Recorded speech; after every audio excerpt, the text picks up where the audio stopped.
Hola a todos jóvenes, un gusto poder saludarlos. En este primer día del mes de marzo, día en el que vamos a iniciar nuestro segundo parcial. Un segundo parcial, yo diría más bien una segunda parte en nuestra materia que va a abarcar de aquí hasta que ya terminemos, donde veremos países latinoamericanos que tienen algo en común, y es que todos son países socialistas. Vamos a ver a la Cuba de Fidel Castro, a Salvador Allende en Chile, a Hugo Chávez en Venezuela, Evo Morales en Bolivia, algunas asociaciones que han hecho estos países de izquierda. Y también vamos a ver por ahí alguna visión que tiene la Iglesia Católica con la teología de la liberación.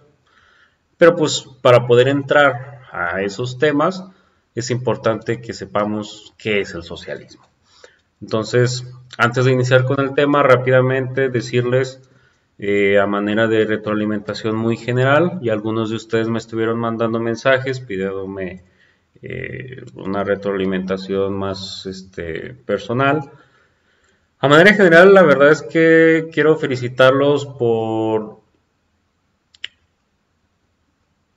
la cantidad de trabajos que entregaron, que en su gran mayoría fueron buenos. Claro, uno que otro, que fueron muy, muy, muy poquitos, se notaba, ¿no? Que los hicieron al aventón, no lo hagan, traten de cumplir con sus trabajos. Y la verdad es que felicitarlo, la verdad que estoy muy contento. Y también decirles que no bajen la guardia, no se tiren a la hamaca. Yo sé que muchos de ustedes obtuvieron incluso 10 limpio.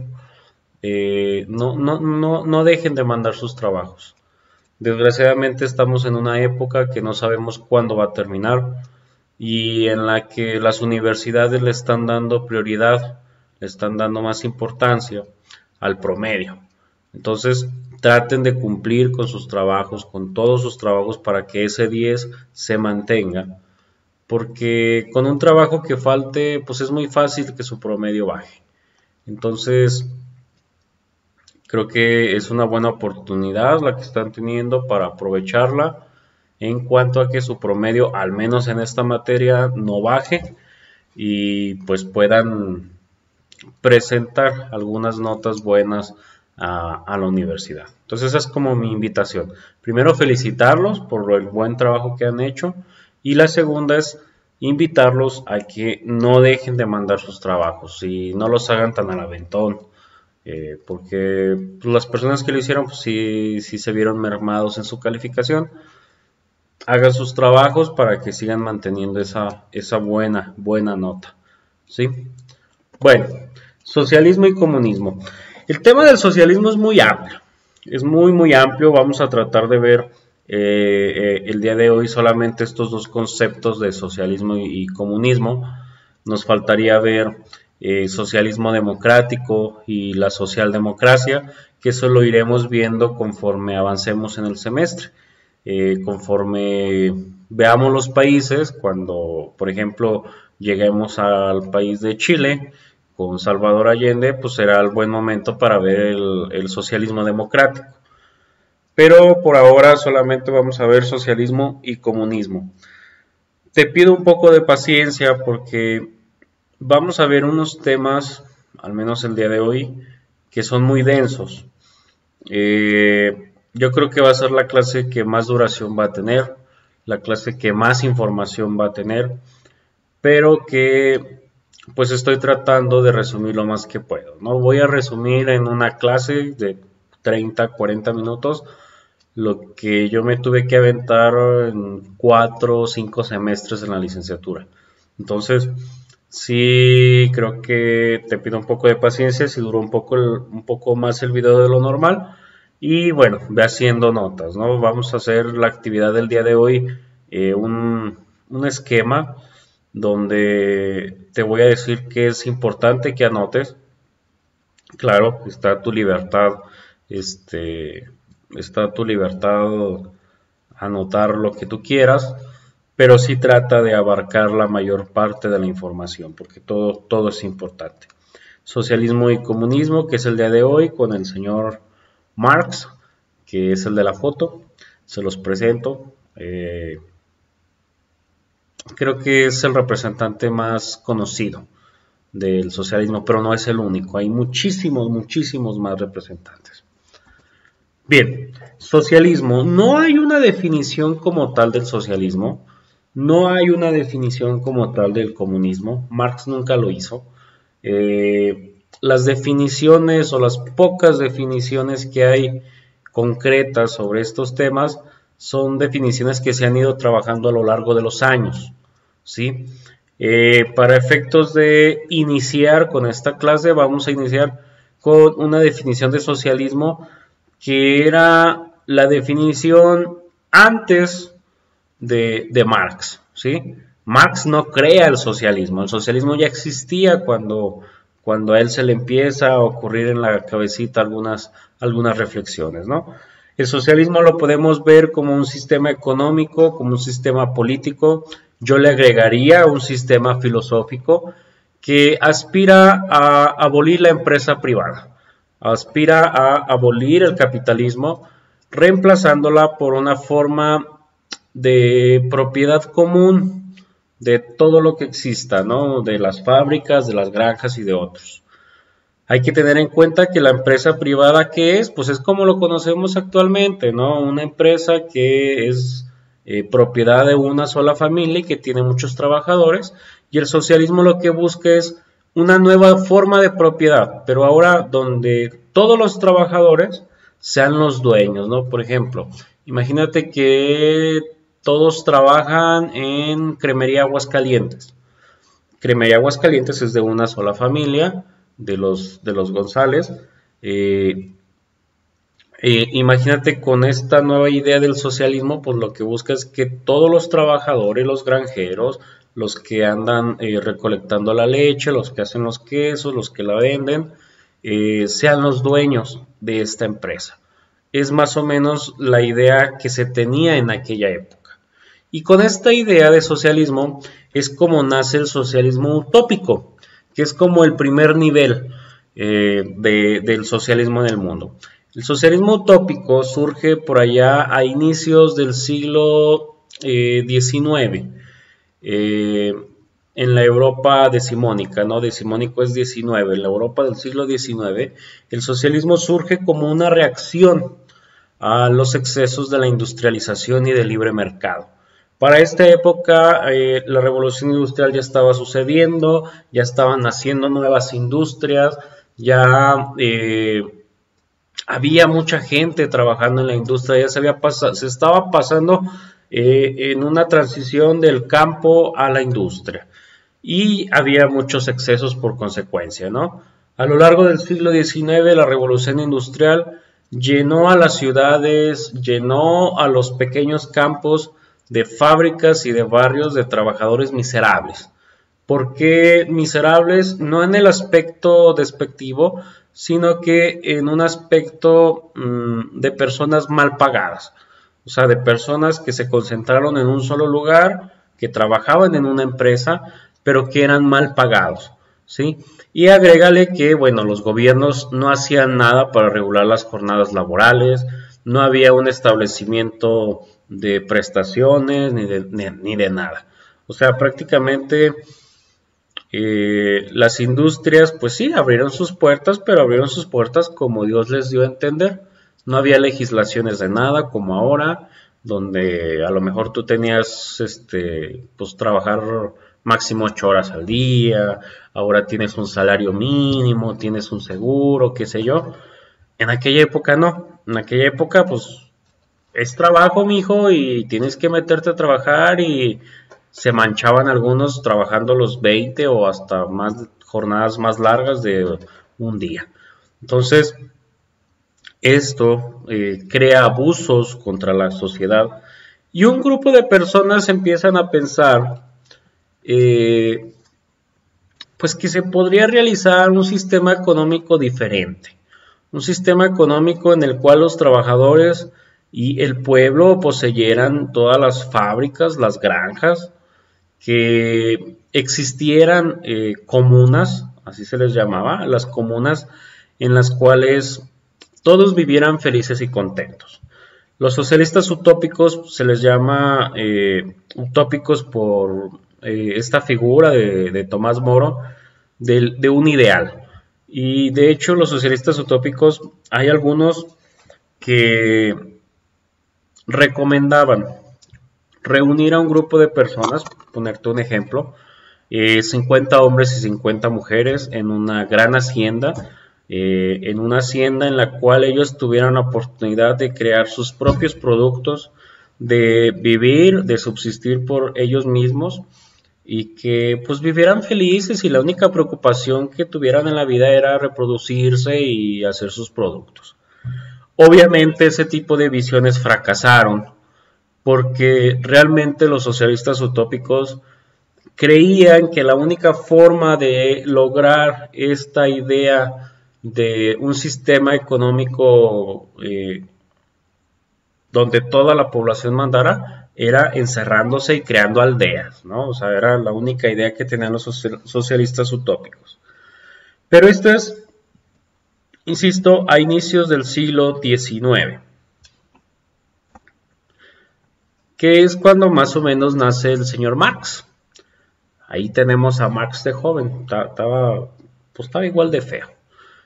Marx nace en 1818 y Marx es curioso el caso de él porque hay un Marx joven y un Marx viejo. No es lo mismo el que pensaba el joven a lo que pensaba el viejo. El Marx joven deseaba estudiar filosofía, pero su padre lo obligó a estudiar derecho. Y aquí es como que el primer aprendizaje, ¿no? Ahora que ustedes van a escoger una carrera, pues traten de escoger algo que les apasione, algo que de verdad ustedes quieran estudiar y no algo que les impongan. Entonces ese es como que el primer consejo que les da Marx: estudien lo que ustedes quieran y lo que les apasiona. Bueno, Marx estudia Derecho porque su padre lo obliga, y al término de los estudios universitarios él se convierte en un reportero. Él vivía en Renana, que es una pequeña población de Prusia, y siendo reportero él se convierte como en un corresponsal que cubría toda esta parte de los debates de la dieta renana. Los debates de la dieta renana eran debates que se hacían como en una especie de tribunal donde se solucionaban todos los problemas de Renana. De tal forma que ahí es donde él empieza a reflexionar y a observar cómo se abusaba de la gente. Los debates de la dieta renana es un libro pequeñito como de 200 páginas, en el cual Marx transcribe un debate sobre un caso de una persona de edad avanzada que va caminando por una vereda y se encuentra con leña de parra tirada a la orilla de la vereda. El señor la toma y se la lleva a su casa, pero una parte de esa leña que no servía, que no era de nadie, se encontraba tirada del lado de un terreno que tenía un dueño. El dueño se da cuenta que este señor toma la leña y se la lleva a su casa y decide demandarlo, decide acusarlo de robo. Y es aquí donde Marx empieza a reflexionar cómo las personas que tienen cierto poder, las personas que tienen cierto nivel económico alto, se aprovechan de quienes no lo tienen. Se realiza un gran debate, algunos defendían al señor diciendo, pues es que la leña estaba tirada, no era propiedad de nadie, estaba en el suelo, pues el señor era libre de llevársela. Otros decían no, la leña, pues una parte estaba tirada en el terreno del señor y bueno, el viejito tenía que respetar esa leña y dejarla ahí. Total, para no hacer más largo el chisme, terminan condenando al señor por llevarse una leña que estaba tirada y que una parte de esa leña pues, estaba del lado del terreno de un señor que era el dueño. Entonces aquí es donde Marx empieza a reflexionar y es como que el primer libro, ¿no? Donde empieza a plasmar sus ideales, ¿no? Los debates de la dieta renana. Se los recomiendo mucho, está muy interesante ese libro. Insisto, es un libro pequeñito de 200 páginas que plasma precisamente estos debates que sí existieron. Y bueno, conforme va pasando el tiempo va reflexionando y lo primero que hace Marx es aportarnos una maravilla que se llama materialismo histórico.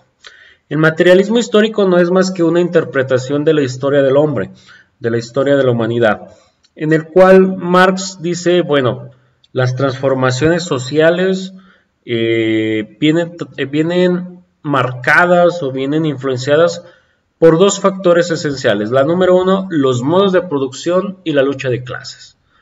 Las ideas no importan, los modos de producción y la lucha de clases es lo que importa. Entendiendo que los modos de producción son las formas en cómo se organiza la economía de una sociedad. Y la lucha de clases es la forma en cómo se relaciona la persona que tiene el poder y la persona que es la subordinada. Vamos a ver más a profundidad esta cuestión. Marx nos dice que el resultado de la historia siempre va a depender de la actividad económica de la sociedad. O sea, que cómo se organice la economía de un pueblo, cómo se organiza la economía de un país, va a condicionar todos los procesos políticos, todos los procesos sociales y todos los procesos espirituales de la comunidad. O sea, Marx se va como que... pareciera como que se volvió medio loquillo, pero no. Hace un buen análisis de todo lo que es la historia y hace una pequeña clasificación. Entonces, repito esta parte, ¿no? El resultado de la historia, según la visión de Marx, va a depender siempre de la actividad económica de la sociedad. Si te fijas ahí te tengo subrayado, te puse con mayúsculas algunas palabras que tienen que ir a fuerzas en el esquema para que lo puedas entender, ¿no? Entonces Marx nos dice la actividad económica es la que le da origen a los procesos políticos, sociales y espirituales de una comunidad. Si tuviéramos que leer paso a paso el materialismo histórico, pues tendríamos que aventarnos unos libros, unos tabiques bastante gruesos, pero no lo vamos a hacer. Lo vamos a hacer de una manera muy rápida a través de esta tabla, donde Marx hace una clasificación de todos los modos de producción que él detecta. Modos de producción que según Marx son los que le dan el origen a la historia, los que le dan el origen a todos los procesos políticos, sociales y espirituales del mundo. Inicia con un comunismo primitivo, ¿sí? Es el primer modo de producción. Es importante que lo señalen. Primer modelo de producción, el comunismo primitivo. Y la relación de producción, Marx le pone el nombre de comunitarias, donde no hay una forma de explotación, ni hay una forma de apropiación del trabajo, ni nada. Recordemos nuestra primer clase o segunda clase de Historia de México 1, donde veíamos todas las familias que andaban de nómadas, todas las familias que le dieron origen a la agricultura y que vivían de una manera libre, donde todo era de todos, ¿no? O sea, eran pequeñas familias donde el hombre más fuerte se dedicaba a cazar, los niños se dedicaban pues allá a cotorrear, otros hombres se dedicaban a hacer alfarería, las mujeres recolectaban semillas, todos tenían una función muy específica y lo que hacían todos lo compartían con todos. Por eso Marx le llama el comunismo primitivo, esas pequeñas familias, esas pequeñas aldeas que andaban de nómadas pero que compartían todo, ¿sí? La segunda modo de producción es el asiático, donde él ve las relaciones de producción entre funcionarios y la comunidad de la aldea. Pero aquí ya identifica una primera forma de explotación, que es la de la esclavitud general. Recordemos las clases de historia universal cuando estábamos en la secundaria, cuando hablábamos de China, de Asia, de las primeras civilizaciones humanas, Mesopotamia, que se fundaron alrededor de un río y que se fundaron alrededor de un río para aprovechar esta agua y poder generar su propio alimento, y eran dominadas por familias. Y Marx dice, esta ya es una esclavitud general. ¿Por qué? Porque la familia poderosa obliga a los demás aldeanos a encontrarse alrededor de un río, a poner sus plantíos alrededor de ese río, pero que los resultados de los plantíos se tienen que dar a la familia poderosa, ¿sí? No sé si me doy a entender, ¿no? Es como que los chinos, existe la familia poderosa de los chinos, que dominan con todos los demás y obligaban a todos a que se pagara un tributo hacia la familia poderosa. O sea, era una especie de, pues, de esclavitud a cambio de dejarte vivir en la orilla del río, de darte algunos beneficios, de que puedas conseguir tu propia comida, pero gran parte de lo que tú produzcas en el campo tiene que irse para conmigo, ¿no? Después el modo de producción antiguo, ya nos va a sonar más, más familiar. Era donde hay un amo y hay un esclavo. Y la forma de explotación, volvemos a la esclavitud. Recordemos otra vez nuestra clase de historia de México, donde cuando llegan los españoles a nuestro territorio, trajeron algunos esclavos, personas de origen africano, que solamente eran utilizados para explotarlos laboralmente, ¿no? Andaban descalzos, no traían ropa, solamente los utilizaban para trabajar y nada más, ¿no? Y era esta forma de esclavitud muy severa, donde se aprovechaban de las personas, pero que cuando surge el sistema feudal en Europa, ya no se llama amo y esclavo, ahora se llama señor y siervo. ¿Cuál fue la diferencia? La diferencia es que ahora ya te doy una vida digna, entre comillas, ya te dejo vivir en mi castillo, ya te dejo tener tu ropa, te dejo que tu familia ande en mi castillo, pero ahora tú me tienes que servir, ¿sí? Eres la servidumbre, eres la chacha, eres el que se encarga de cuidar mis caballos, eres el que se encarga de cuidar el establo, qué sé yo, ¿no? Pero ahora ya no es una relación de amo y esclavo, ahora es una relación entre señor y siervo. Sí, o sea, vamos avanzando, pero seguimos siendo, al final de cuentas, esclavos. Y es lo que nos lleva al capitalismo, que es el modo de producción que tenemos en la actualidad. Ya no es amo y esclavo, ya no es señor y siervo, ahora es capitalista y proletario. Dueño de una fábrica y empleado de una fábrica. Y la forma de explotación, según Marx, es un trabajo asalariado. Marx dice, bien, tienes un trabajo, trabajas 15 horas en la industria. Vamos a trasladarlo a nuestros tiempos. Trabajas en Nissan 10 horas al día, tienes tu salario, tienes tus prestaciones, pero sigues siendo un esclavo. Sigues siendo un trabajador que depende de lo que digan tus jefes allá arriba. Que si a tus jefes les da la gana, te corren y te dejan sin trabajo. A pesar de que ganes los miles, los millones de pesos, sigues siendo un esclavo. Y eso es algo que nos regresa a la realidad, ¿no? ¿Cuántas veces hemos visto personas que tienen un buen empleo, que trabajan en alguna empresa importante y que se sienten soñados porque tienen sueldos muy altos? Pero Marx dice, no importa cuánto ganes, sigues siendo un esclavo de una familia, de un personaje, de un grupo de personas que si les da la gana te corren y te dejan sin trabajo. Y Marx lo que dice, bueno, tenemos que pasar a un modo de producción que sea socialista. Un modelo de producción en el cual las relaciones tienen que ser entre libres. Ya no va a haber explotación, ya no va a haber ningún tipo de apropiación del trabajo. Todos seremos libres y todos viviremos felices y contentos.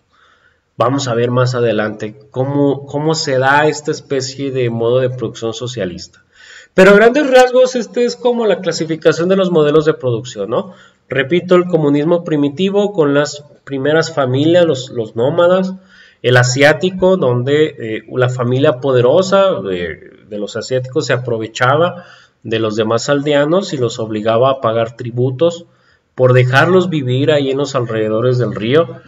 El modelo antiguo, que era con el amo y esclavo, el modelo feudal, que ya era con el señor y el siervo, que la única diferencia era que la servidumbre ahora vivía dentro del castillo. El modelo capitalista, que es el que actualmente tenemos, que es el de capitalista y proletariado, o que podríamos también decirlo, el dueño de una fábrica con el empleado de la fábrica.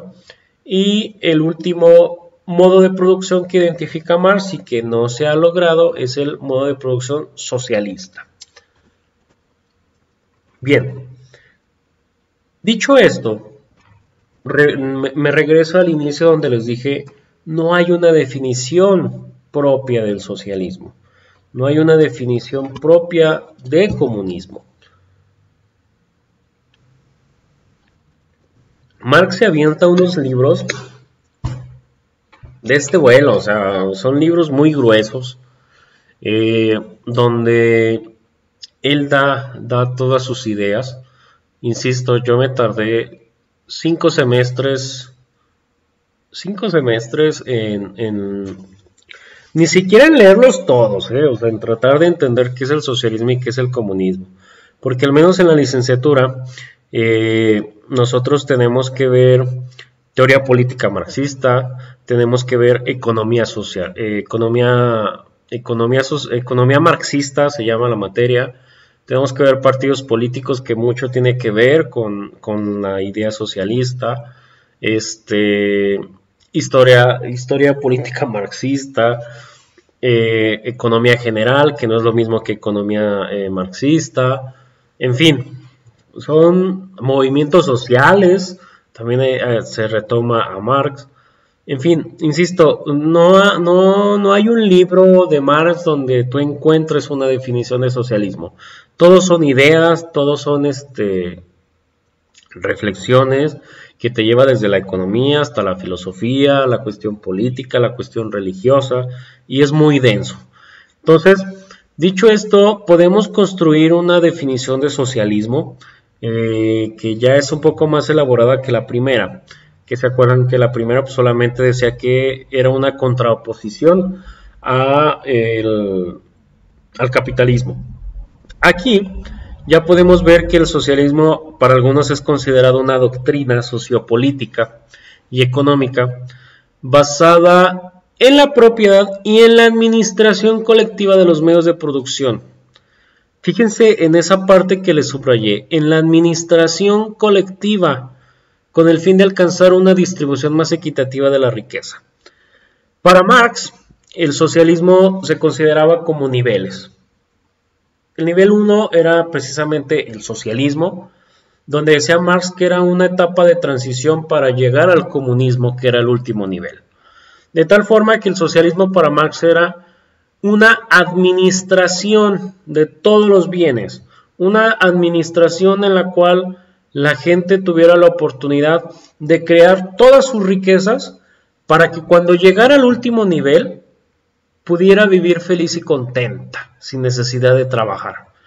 Por eso, cuando vemos comunismo, volvemos a repetir que es una doctrina política, económica, social, que aspira a la igualdad de las clases, pero ahora la clave diferente o la palabra diferente es eliminación de la propiedad privada de los medios de producción. ¿Sí? Esa es la palabra clave para diferenciarlos. El socialismo es administración de los medios de producción, ¿sí? Una un grupo de personas que a través del gobierno administre todos los bienes, que a partir de esa administración se encargue de la repartición equitativa de los bienes, para que cuando lleguen al comunismo se elimine por completo la propiedad privada. Esa es la diferencia. Socialismo, recuérdenlo, administra los medios de producción, y el comunismo elimina por completo la propiedad privada de los medios de producción. Esa es la gran diferencia. Vamos a ver algunos conceptos que nos van a ayudar a entender más por qué o cómo se da esta transformación, esta cosa rara. Marx decía que cuando llegara, cuando ya se lograra establecer bien la distribución equitativa en la etapa del socialismo, llegaríamos a la etapa final del comunismo, en donde literalmente las personas no tendrían ninguna preocupación, en donde ya no existiría un gobierno, donde ya no existiría una religión, y que la única preocupación que tendríamos como personas es ser felices. Eso es como que algo medio raro e imposible desde mi punto de vista. Pero vamos a ver. Esta parte que sigue, que ya es prácticamente la última parte, estas pequeñas tablitas las tomé de un trabajo que hice cuando estaba en la licenciatura, cuando vi teoría política marxista. Fue un trabajito que hice de manera personal para estudiar. Yo lo hice para estudiar para un examen. Y vamos a encontrar aquí, por ejemplo, no puse todas las definiciones que hice para mi examen, porque sí eran como 20. Solamente puse 5, las que a mi juicio son como más importantes o que nos pueden ayudar a entender un contexto de lo que quería Marx en cuanto al socialismo y en cuanto al comunismo. Les explico rápidamente. La primera columna donde dice clases sociales, pues va a ser el concepto. La columna de medio es ese concepto, pero en el socialismo. Y la columna de la última columna donde dice fase final, pues es la parte del comunismo, ¿no? Y en la parte de abajo donde dice política y ciencia política, pues vamos a encontrar el libro donde retomé esa información. Bueno, clases sociales. Clases sociales en la parte del socialismo, Marx lo ve como una etapa de transición. Una etapa de transición en la cual van a seguir existiendo las clases sociales, ¿no? Va a seguir existiendo una clase trabajadora, va a seguir existiendo una clase burgués, pero que con el paso de los años la burguesía se tiene que ir eliminando. Y obviamente va a haber una clase social que no lo dice tal cual Marx, pero que es obvio que tiene que existir, que es la clase gubernamental. La clase gubernamental, que es la que va a ayudar a administrar toda esta transición de eliminación de las clases sociales. Dice Marx, cuando lleguemos al comunismo, todas las clases sociales tienen que ser eliminadas. Todos seremos iguales. Y aquí es lo bonito del socialismo, porque el socialismo, algunos lo pueden criticar de que no sirve en la cuestión económica, no sirve en la cuestión política, pero en la cuestión social, en la cuestión filosófica, nos ayuda mucho a reflexionar.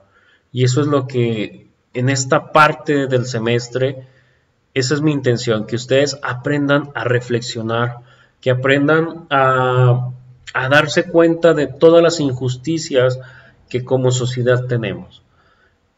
Y eso es lo que yo les invito, que a partir de ahora abran su mente, se dejen de prejuicios, porque muchas veces el socialismo en nuestras casas es visto como algo del diablo, ¿no? O sea, hablar de socialismo es como hablar del diablo.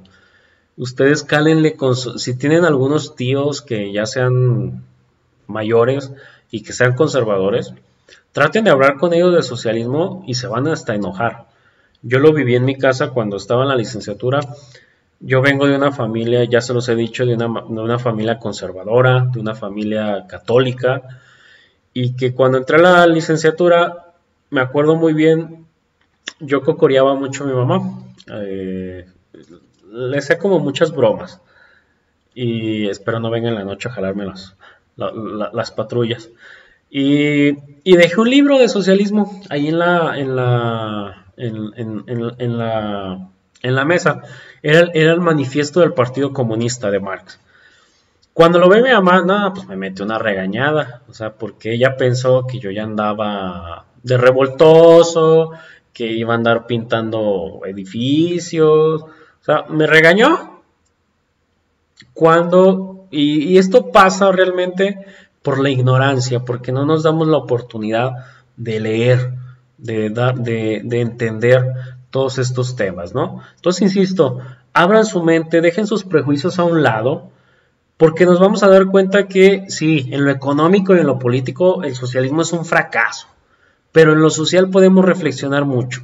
Qué bonito, ¿no? O sea, clases sociales en el comunismo, fase final en la que no existe ninguna clase social donde todos somos iguales, la verdad que es algo que se oye muy bonito y que es posible lograrlo, sí es posible.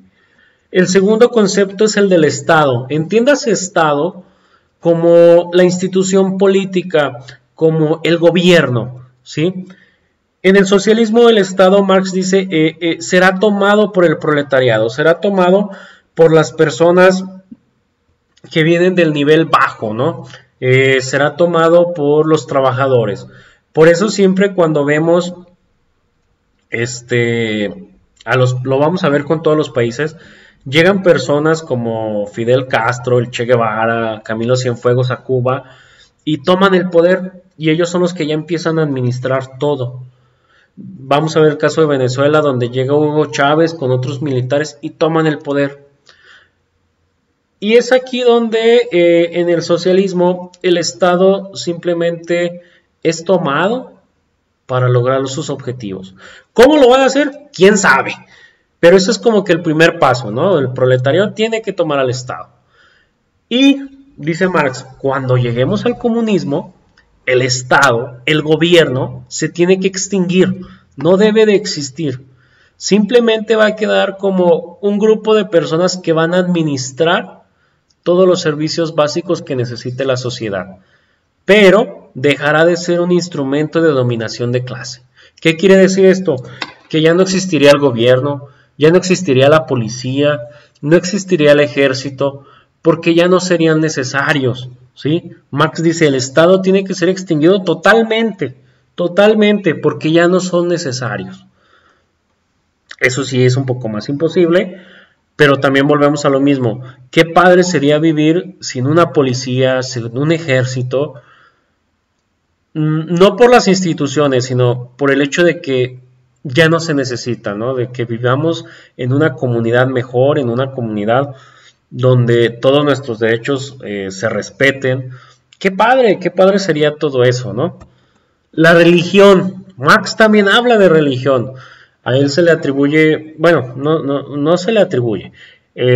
Bueno, sí, cuando dice algunos, ¿no? Que la religión es el opio del pueblo.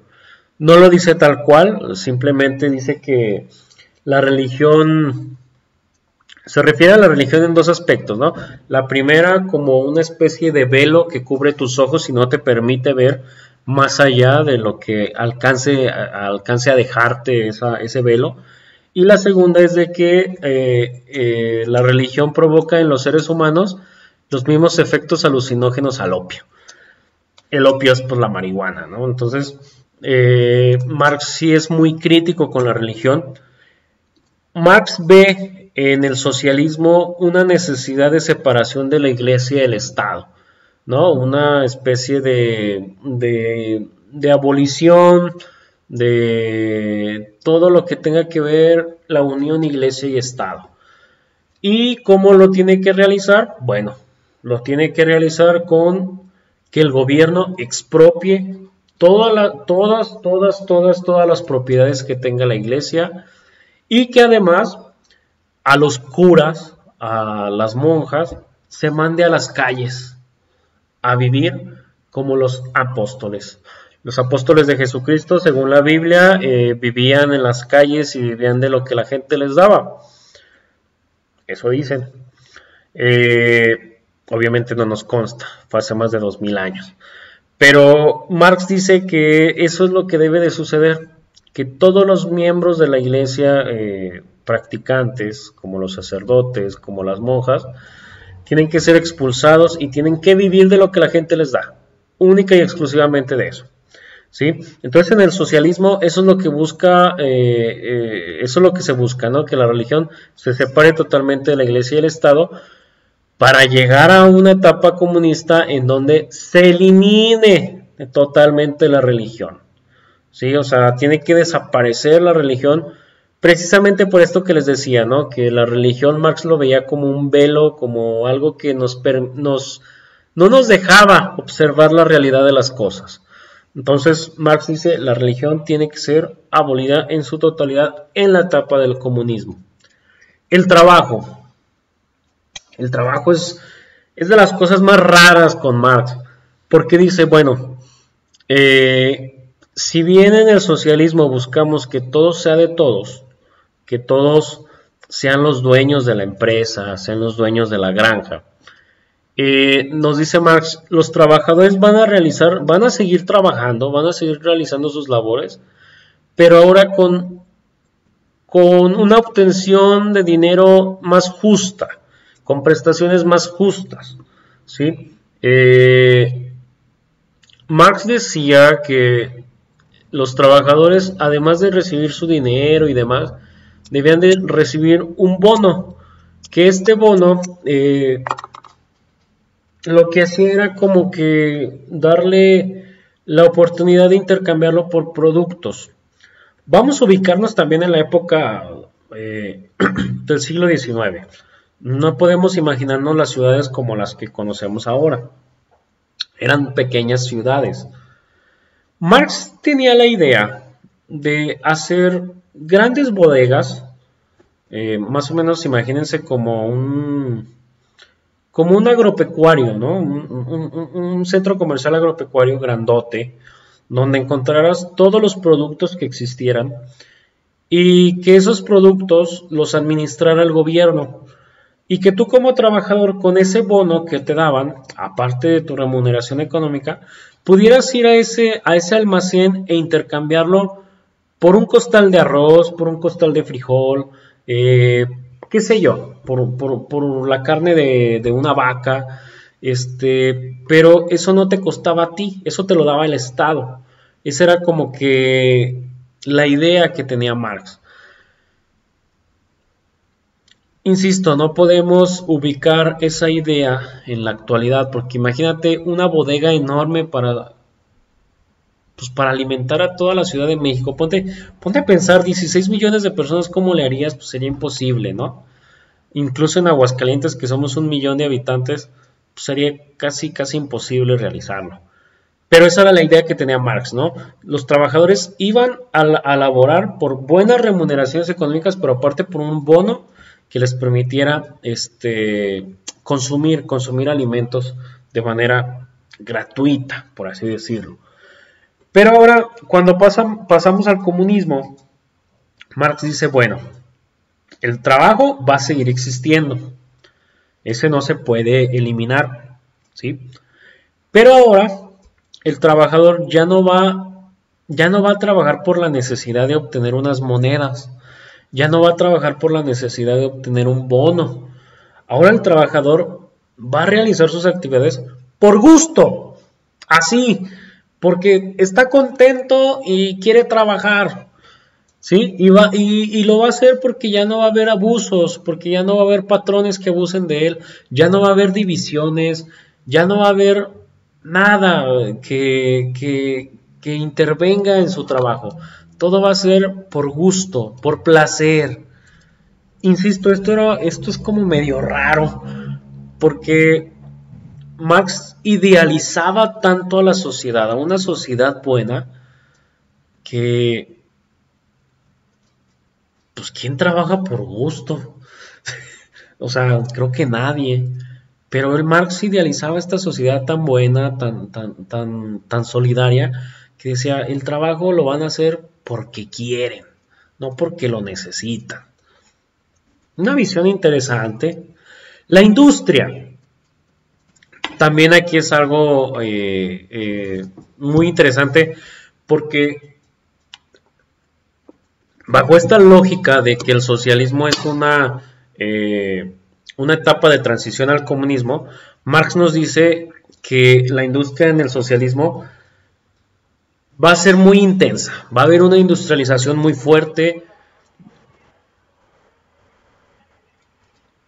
va a ser una industrialización muy fuerte en la cual van a poder sacar todos los productos que puedan, van a necesitar de trabajar a marchas forzadas porque cuando llegue la etapa del comunismo, la industria prácticamente va a desaparecer. El trabajador de la industria solamente se va a encargar de vivir, de disfrutar de todos los bienes de consumo. Es de lo que se va a encargar. Ya la industria no va a existir como tal en el comunismo y solamente se va a encargar de disfrutar de todos los bienes que realizaron. A manera de conclusión, el socialismo y el comunismo no son lo mismo. Podemos ver que el socialismo, insisto, administra y el comunismo destruye totalmente todos los medios de producción. El comunismo es una etapa en la cual ya no existe la religión, ya no existe el gobierno, ya no existe la industria, se trabaja por gusto, ya no existen las clases sociales, incluso ya no existe la educación. Vamos, el comunismo es algo, un sueño muy fuerte. Por lo tanto, nunca ha existido un país comunista. Tenemos un error mucho como seres humanos que decimos, ¡ay, es que Cuba es comunista! Es que la URSS era comunista, es que Corea del Norte es comunista, Venezuela es comunista, López Obrador nos quiere llevar al comunismo. Falso. Cualquier persona que les diga eso no conoce de marxismo. El comunismo nunca ha existido, nunca ha existido en un país. Solamente hay un capítulo en la historia, que es un capítulo maravilloso, que es la Comuna de París.